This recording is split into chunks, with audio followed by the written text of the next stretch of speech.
sake, man. How do we even have VAR at this level? Does it even make any...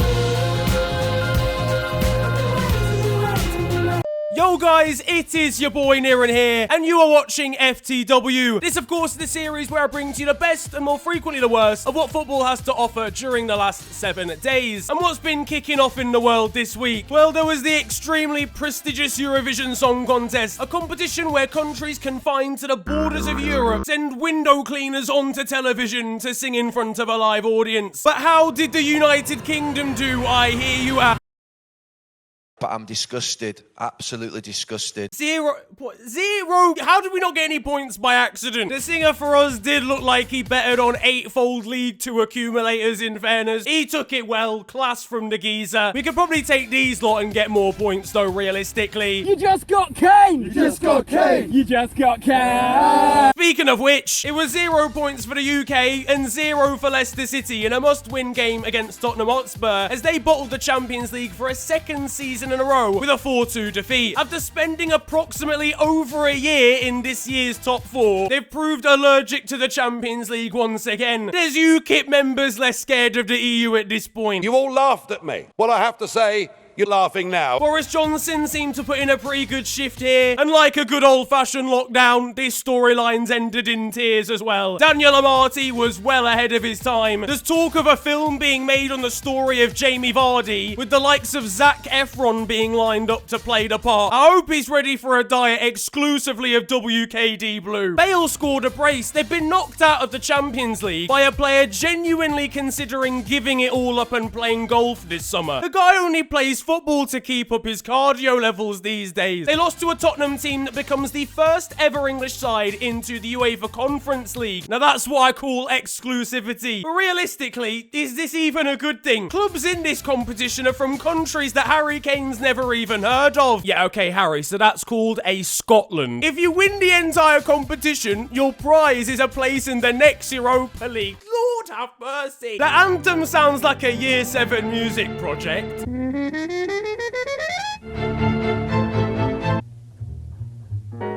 And a man said these are the stadiums they're going to be playing at. Bold to assume these places even have airports. It's a good job Arsenal didn't qualify in that case. Xhaka, it's party! These lot are going to be playing at jumpers for goalposts away. I don't know what Harry Kane's going to say about this. So really and truly, not a huge amount has changed there. Harry, the reason I brought you in here is because we're thinking of discussing that contract extension. Get your vaccine. Are you worried about Dominic Cummings giving evidence today, Mr. Hancock? Meanwhile, there's ex-Spurs players and managers winning silverware all over the gaff. Even Nkudu, and he played about 2.5 times for Spurs. At least they got the last laugh over Troops, though. It's happening again! Arsenal centre-back Gabriel lost his tooth out on the Emirates turf while celebrating the end of the season with his Gunners teammates. What were they even celebrating? You're not even followed by the Champions League on Instagram. They came out at half-time to John Cena's music. Do you know the reason for that? It's because nobody can see them in Europe. At least one of the Cronkies was in attendance at the Emirates in their final game of the season, v Brighton. He gave a rousing speech from the stands. It is my pleasure, my duty, and my honour to own Tottenham Football Club. No, Josh, no, that's not the club that you own. Okay, sorry, my mistake. It is my honour to own Crystal Palace. He said he wanted to take them to the next level. Yeah, downwards in the English pyramid system. Meanwhile, in the Europa League final...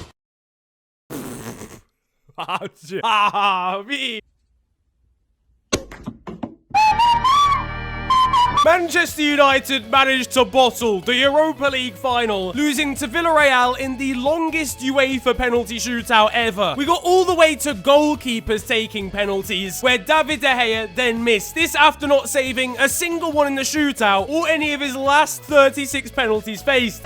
Tucks it in! Oh! United fans will be donating fax machines to Real Madrid at this stage. Meanwhile, Marcus Rashford was too busy donating food. He must have spent at least 45 minutes outside feeding the homeless, because he wasn't providing during the match. It's fair to say United fans aren't taking it well given this change to the Europa League's Wikipedia page. Meanwhile, Bruno Fernandes went missing on the big stage again. The guy played like a taxman. He was probably just vexed that he couldn't take all of the penalties in the shootout, in fairness. Zinedine Zidane resigned as Real Madrid manager literally in the middle of the football match. The game was such poor quality in terms of shots on target that he physically fell out of love with the game halfway through. For Manchester United though, and as much as they didn't really turn up and perform as well as they should have, for me, not only the players but Ole Gunnar Solskjaer needs to take a huge amount of blame here. He's bottled yet another trophy and his game management was beyond ridiculous. He didn't make a single substitution until I think the 110th minute. The guy was just pressing random buttons like it was Football Manager. We were 10 minutes away from him bringing himself on.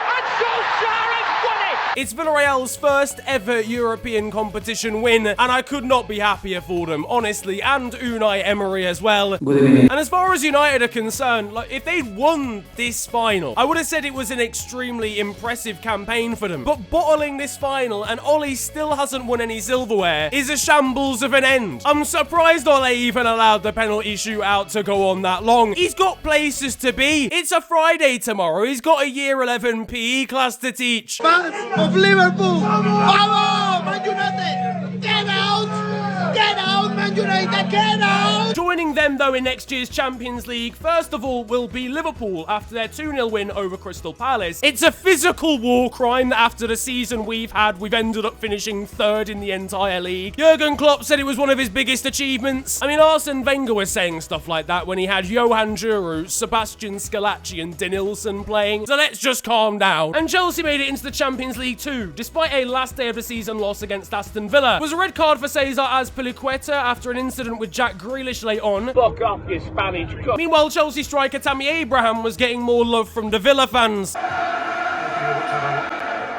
Now over in Spain, and Atletico Madrid secured this year's La Liga crown with a 2-1 victory on the final day of the season. Luis Suarez was in tears sat on the turf at full time. I haven't seen him this upset and emotional since Branislav Ivanovic started wearing long sleeve shirts. The Uruguayan was instrumental though to Atletico's title challenge, and Diego Simeone in a press conference after their title personally came out and thanked Barcelona for giving him to them. Meanwhile, Barcelona themselves were racking up an astonishing 0 XG against Eibar. Did they have 0 expected appearances as well? Did they even turn up to the game? Meanwhile, Arsenal midfielder Thomas Partey is still eligible for a La Liga winners medal. They've still got more honours than Spurs this season. In France now, and Lille did the unthinkable, snatching the Ligue 1 crown from the claws of Paris Saint-Germain. Crowds gathered in their masses to celebrate the underdog club's achievements. It's fair to say they've now graduated from a farmers league to more of an agricultural assistant division. Nah, legitimately though, very, very happy for Lille. They fully deserve it, and it's great to see someone different win that league. But for Paris Saint-Germain, how has Maurizio Pochettino come to France and not won the league? It's like being Celtic and not winning the SPL.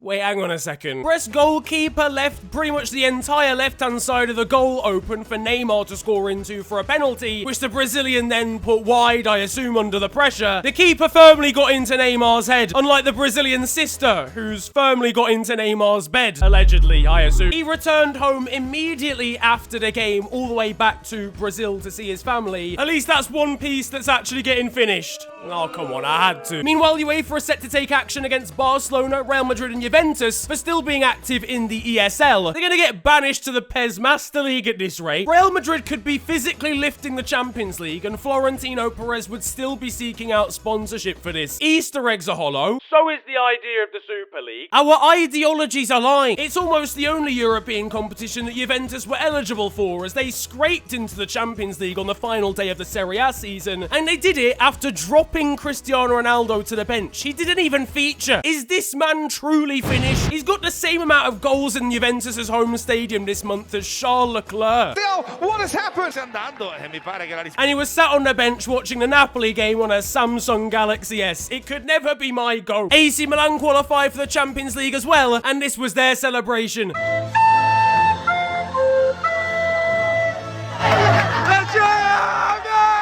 Closer to home though, and Mikel Antonio and West Ham are celebrating a European tour as well. There's the revelation that Pep Guardiola can't say the word goosebumps. Still, it goes booms when I see it. But despite that, he and his Manchester City side lifted their 5th Premier League title in a final game for legendary striker Sergio Aguero. Word has it he'll be joining Barcelona on a free transfer. Seems like he even tried to desperately convince Scott Carson to join him there. It's not all been positive though for Benjamin Mendy. What make a strawberry on the horse?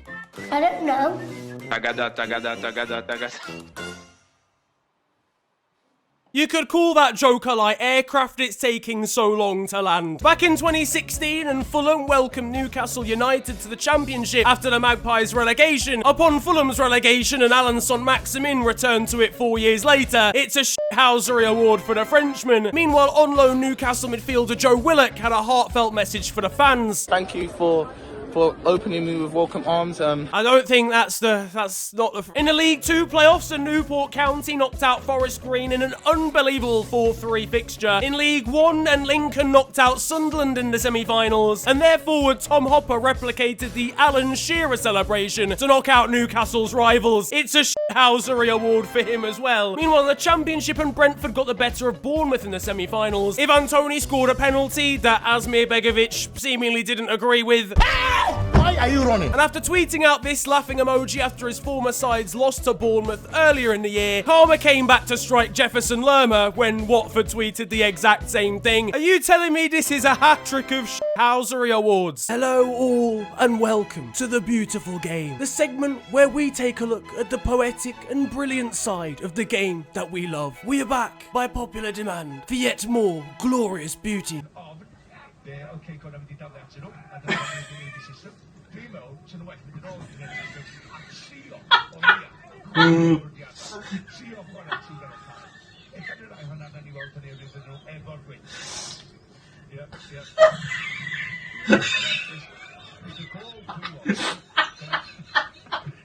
And that concludes The Beautiful Game. In Germany, and in the final game of his career, midfielder Lars Bender came off the bench for Bayer Leverkusen in the last few minutes and stepped up to take a penalty against Borussia Dortmund with his side 3-0 down. Dortmund's goalkeeper saw who it was taking it and decided to step out of the way of the penalty being taken so Lars could score in his final game. I'm sorry, that just doesn't happen here in England. He's getting double-footed, I don't care. Thomas Muller had a heartfelt message for teammate David Alaba in his final game for Bayern.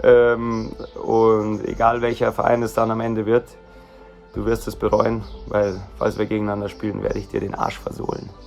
Newly promoted side Union Berlin unbelievably secured a place in Europe with a 92nd minute goal. Fair to say their admin was loving life. Meanwhile, we've got this unbelievable piece of footballing capability down in the second tier.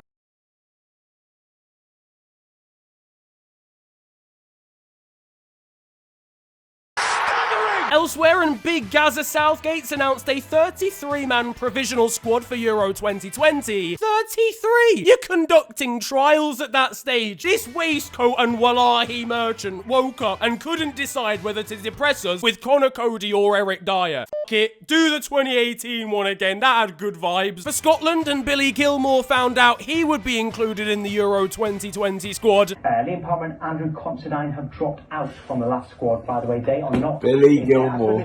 Jesus Christ, he's gonna take the house down with a reaction like that. Meanwhile, Spain announced theirs, and it's without an unfit Sergio Ramos, which means there's not a single Real Madrid player in their entire 24-man team. We're moments away from Florentino Perez announcing a European Euro League. Now look, hear me out. Second idea. Over in the MLS, and we've got a contender for perhaps the miss of the entire season. We've got these scenes in Austria.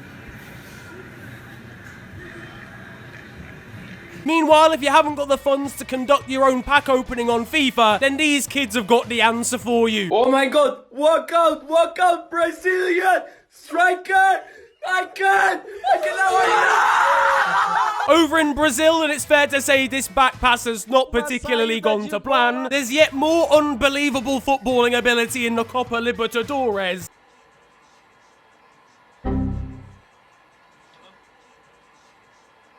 In Saudi Arabia, and this manager brought out this celebration for getting his side promoted from the second division. Imagine if they go on to win the first. Over in the African Beach Soccer Cup of Nations, an Egyptian goalkeeper called Abdelaziz, how unimaginative were his parents, scored this kick-up and volley goal. In the world of futsal, and tackling has been revolutionized.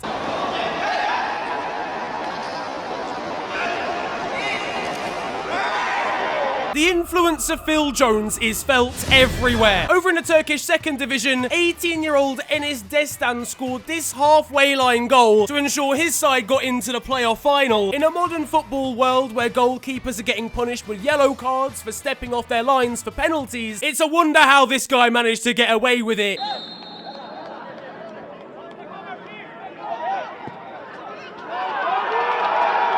Yeah, look, son, look, you're getting a warning next time. Now that it's time for the moment you've all been waiting for, because over in Romania, and I can't lie to you, ladies and gentlemen, this is a slight cheat. I know, look, listen, it didn't happen in Romania, but a Romanian footballer by the name of Denis Alibek was out injured following an operation recently. His manager at Kayserispor in Turkey confirmed that he was only out for a prolonged period of time because he was chased down by thieves who attempted to steal his watch, and he made the injury worse. Even when not in Romania, Romanians are having a hard time. Now that it's time for Still 0-0, and you guys know the score by now, this is the segment of the show where I bring to you the best of Sunday League and amateur football. Now, it's a hard life being a goalkeeper. Your great saves are forgotten, but your big mistakes are remembered. In this case, what's been forgotten is the laws of the game.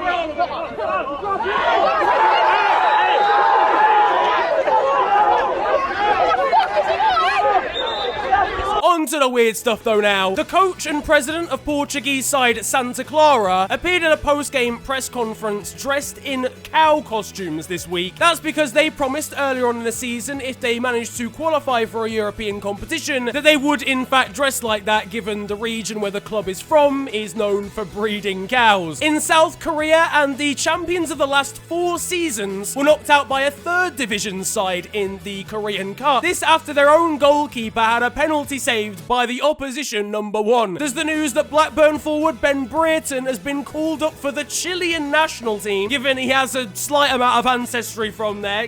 Listen, mate, go for it. I don't know how he's going to get in with the name Ben, but Gabonese footballer Kanga Kaku has been called in front of the African Football Confederation to try and explain how his birth certificate suggests he was born in 1990, given his mother died in 1986. I've actually had enough of African football. Please, just for 1 week, lad. How is he even going to explain that one? If you would be with this, no big head, but we did have. And finally, on some feel-good news now, a young fan of German side Hansa Rostock was allowed into the stadium this week, and having been seriously ill recently, he was able to watch on from the sidelines as his beloved club was promoted back to the 2nd tier of German football. And finally, we have this extremely heartwarming footage of a blind Sao Paulo fan in Brazil who's having the game described to him by a carer via touch. He's replicating what's happening in the game on the TV, and he was able to celebrate as his side beat Sporting Cristal in the Libertadores. And it shows the age-old question of why we love football. It is far more than a game. But that is it for this beautiful game this week, and I hope you have enjoyed. If you did, then slap a like on the video and subscribe if you're new to the channel. You can also follow me on social media. It is at @theofficialfng on Twitter and on Insta. But it's been a pleasure ranting at you guys today. Have a wonderful day, enjoy yourselves, and goodbye.